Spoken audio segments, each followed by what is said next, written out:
on behind me. Although video, I told people, gosh, this show has gotten a little messed up, actually. Sorry. Adam Christianson is playing the part of my therapist now, everybody. Adam Christianson of the MacCast. He won't be your therapist, but he'll be mine for a minute. I told everybody the last time I was recording one of these, I guess it was with Mike Rose about 2 weeks ago, that video is really distracting. Because for 14 and a half years, I've been doing audio podcast. And before that, I was doing audio just in a radio station. I worked briefly at a TV station about, 2 or 3 years maybe. But other people were doing the video, and I was just, responsible for the content. My point is, I wasn't just staring, at the thing behind me on the tiny little monitor over there the whole time you were talking. All right, so I got a question for you, because this could have been the thing that you brought up.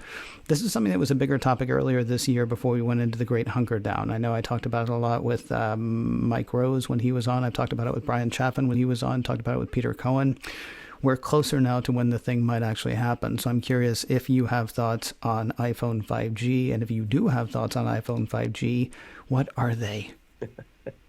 Are we talking about just the iPhone 12 or specifically an iPhone with 5G technology built into it? Okay, you see, now you've already raised the question, because there are some people who say that there's not going to be an iPhone 12 that doesn't have 5G, that there may be an iPhone 4G to come out later in the year or early next year, right, as sort of your lower cost thing.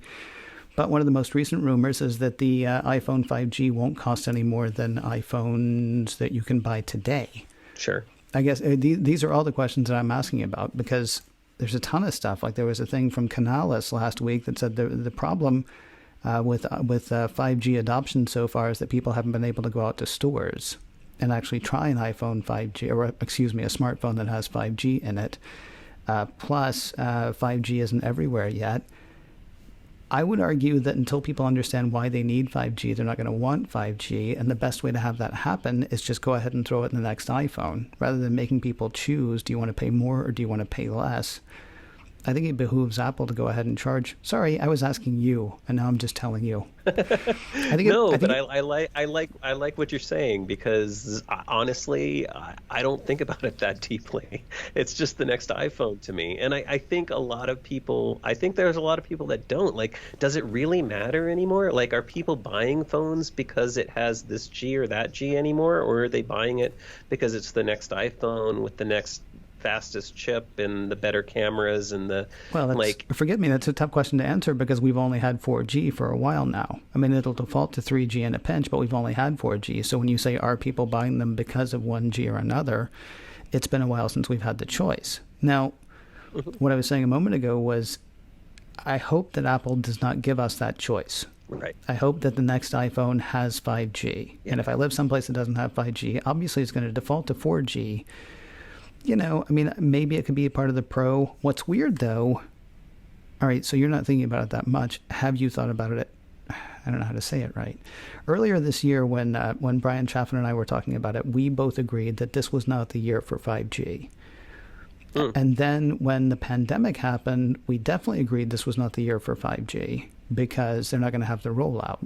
Well, except the further we've gotten into it, I don't know if it's like the full-on Apple Television, where we just all knew it was going to happen at some point, so that even those of us who didn't think it was the thing that was going to happen slowly became to believe it, because everybody just said, well, it's going to happen. And so you thought, okay, well, it's going to happen. And then maybe you snap out of it, maybe you didn't.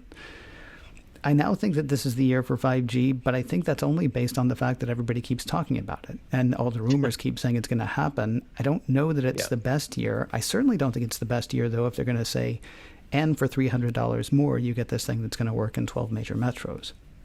Yeah, no. I mean, they're not going to charge more for it. I think it's just going to be the chip that's in there. And I think once the Qualcomm deal happened, that sort of solidified it. I think that's one thing that was in big question, was if they stuck with Intel, it was looking like they weren't going to even be able to do 5G. So once they kind of had to eat crow, or whatever, is that the term? That is the term, yes. They kind of had to swallow the bitter pill and go hat in hand back to Qualcomm and give them a bunch of money, and throw out a bunch of their lawsuits. They have access to those chips. I wouldn't see any reason not to put it in there. I mean, again, you're just now selling somebody a phone that is going to have longevity. And maybe that would be the reason people might argue Apple wouldn't want to do it, right? Is to kind of sort of force the upgrades, which is what people think Apple does. I've never been in that camp. I don't think Apple makes technology decisions to force people to upgrade or not upgrade a device as much as people want to believe that they do that. Yeah.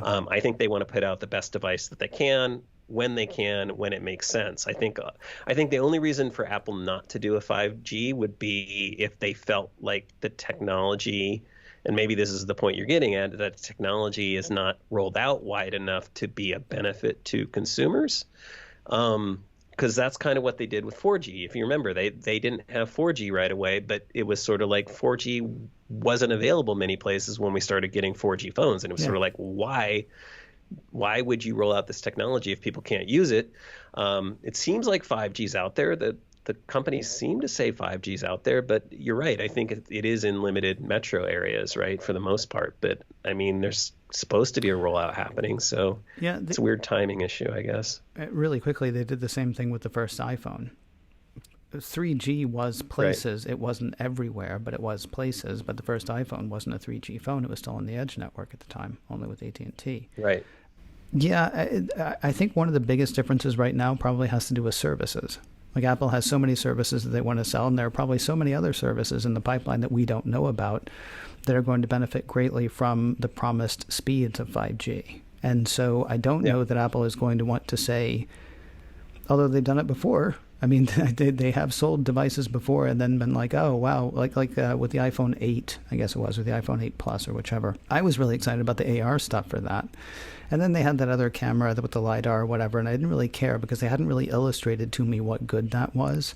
And that was in the iPhone 10. And then about a month after I had my iPhone 8, they started showing all the really cool stuff that you could do with the LiDAR in the iPhone 10 that they hadn't done for anything else. And I personally felt hosed because I hadn't realized how much stuff they were going to be developing just for this higher tier device.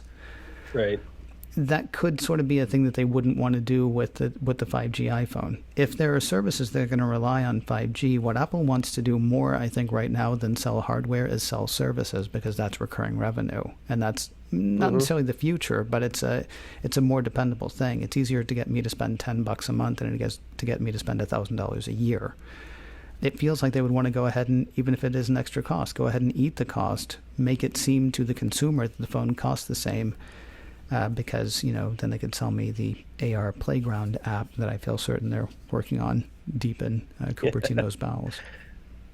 Yeah, I mean, you're right about the services too. Like if that's their platform, then they have even more incentive to make sure that people have the bandwidth and they have the capacity to get, that content on their devices. I guess where I was going with not really caring too much or asking if people really buy devices based off of that anymore is just like, I don't feel like the average consumer outside of the tech nerd is like running around saying my phone's too slow, I'm not getting the services, I can't stream Spotify or Apple Music or whatever, or I can't stream my Netflix.